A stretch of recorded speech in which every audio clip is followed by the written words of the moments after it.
Қайырлы күн достар, біз бүгін пигуди жасайтын боламыз.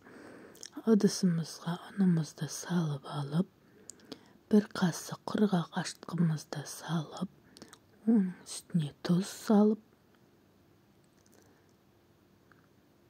бір рет араластырып жібереміз. Енді сұйық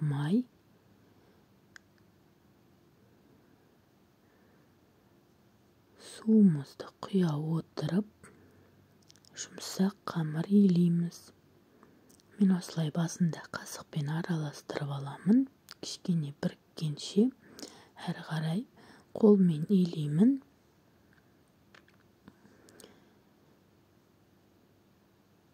Пигудидің жасалу жолы осылай.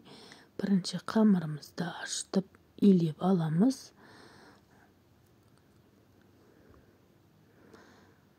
Қамырымызды жақсылап илейміз. Осылай илеп алдым, біріктіріп, июі қанғанша илейтін боламыз қамырымызды.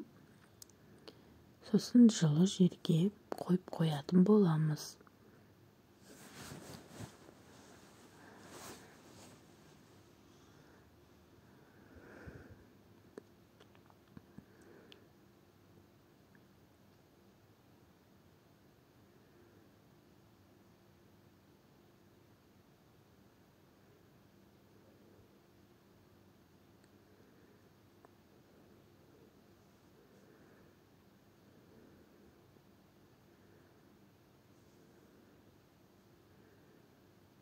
Жақсылап июі қанғанша илейміз.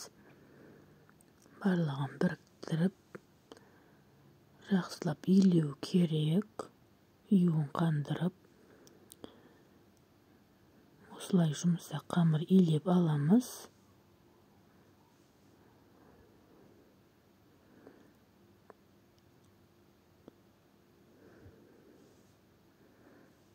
Июі қанғанша осылай күлшелейміз. Енді бетін жауып, жылы жерге қойып қоямыз. Ал енді бізге ет, картоп, пияз керек болады салмасына. Етімізді ұсақтап тураймыз. Осылай ұзын-ұзын етіп турап, майдалап турап аламыз.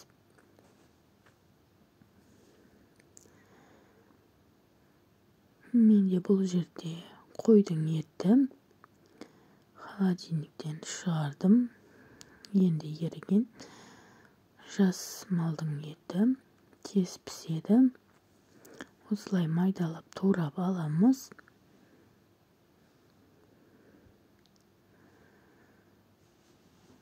Үлкен-үлкен етіп турасаңыздар да болады.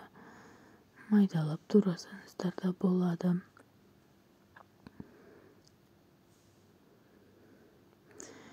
Енді картопымызды турап аламыз, майдалап.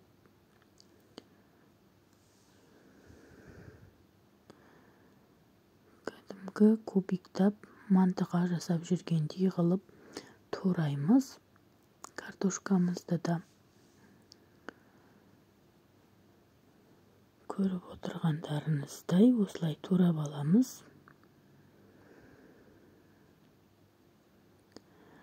Пигуди деген бұл өзі бала кезде, сабақтан қайтқан кезде сатып алып, жейтін тағамымыз еді. Балалық шақты еске түсіреді. Әр істеген сайын осы пигудиді өзім қатты жақсы көремін. Сүйіп жеймін пигудиді. Балаларыма да ұнайды.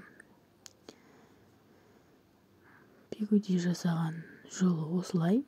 Пигуди жасалу жолы. Пигудидің. Енді пияздарымызды да осылай майдалап, ұсақтап турап аламыз.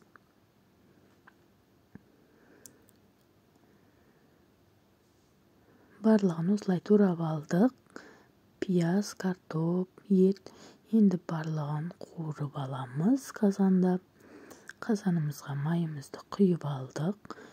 Енді етімізді салып, қуыратын боламыз. Осылай қазанда қуырып жасасаңыздар өте дәмді болып шығады пигуди. Осылай қуырып алдық бір рет. Енді араластырып жіберіп пиязымызды саламыз қазір ішіне. Пиязымызды салып, біраз уақыт араластыра отырып, майға қуырамыз. Етпен қосып.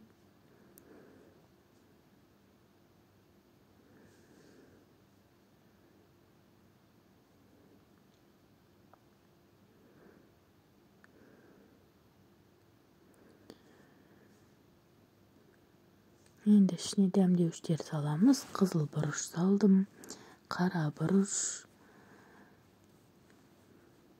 кішкене кинза салып жібердім. Енді тұз саламыз.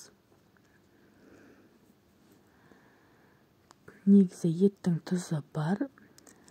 Тұздаған кезде қатты көп тұз салып қойған екенмін. Сол себепті тұзды азғантай салдым. Енді қақпағын жауып, кішкене қойып қоямыз. Осылай бір рет қайнағаннан кейін картошкамызды саламыз.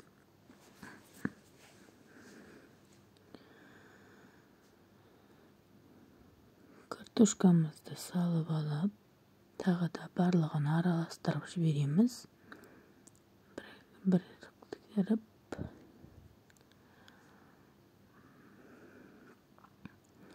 Араластырып болған соң үстіне су құямыз. Бұл жерде менде қайнап тұрған су. Осылай бетпе-бет етіп құямыз. Қақпағын жауып, картошкасы піскенше қайнататын боламыз. Суы кішкене тартылғанша. Осындай болып шықты. Ал енді қамырымыз ашыған екен. Осындай болып көтеріліп, жақсы ашыған екен қамырымыз. Енді столға ұнымызды сеуіп, қамырымызды күлшелеп аламыз.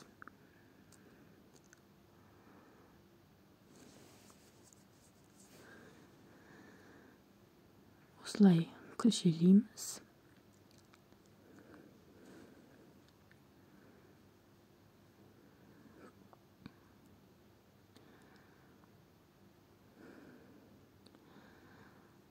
Осылай кесіп аламыз, майда-майда бөліктерге бөліп аламыз. Мына жерде менде 4 бөлік, тағы да осылай майдалап барлығын бөліп аламыз. Видеода көріп отырғандарыңыздай кішкентай етіп осылай күлшелейміз.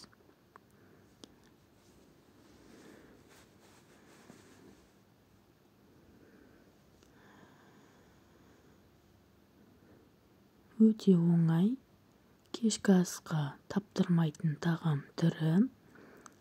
Осылай барлығын күлшелеп алдым. Енді қолмен жаямыз. Оқтауды қажет етпейді. Осылай қолмен өстіп жайып, ішіне салмамызды салып, түйіп аламыз. Салмамызды салып, ау, алтыным, Аяжан, жөнім. Мен қолым бос емес, алтыным. Осылай көріп отырғандарыңыздай, мынау пигудидің оңай түрі. Осылай жабыстырып аламыз да. Осылай бит бүге саламыз. Бұл өте оңай түрі пигудидің. Қазір тағы басқа бір түрін көрсетемін. Мен өзім тек солай ғана түйіп жасаймын. Түрі де әдемі көрінеді. Жасалу жолы да өте оңай. Кәдімгі шаш өрген сияқты әдемі болып шығады. Видеода көріп отырғандарыңыздай осылай кезек-кезек екі жағын бірін-бірінің үстіне жабыстырып шығасыздар. Түрі әдемі көрінеді. Жасап көруге кеңес беремін. Өте оңай тағам түрі. барлығын осылай түйіп аламыз пигудиларымызды.